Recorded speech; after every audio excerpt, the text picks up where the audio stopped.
Hello friends, welcome back to the new video. If you are the new viewer on my channel, so firstly subscribe my channel and like the video. So today's video title is how to set keyboard theme in Realme C2. So let us start our video. Firstly, you have to click on the setting icon. And here you will see our setting will be on. After that, scroll up and you have to click on the additional settings. After that, here you will see keyboard and input method. Click on that. After that, you have to click on the Gboard option, and after that, here you will see themes option. Click on that.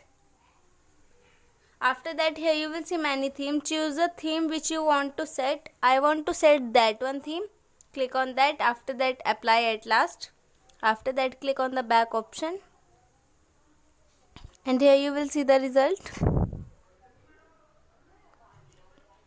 Our keyboard theme is changed in this way, set in this way. So I hope this video helps you to set keyboard theme in your mobile phone. So please subscribe my channel and like the video.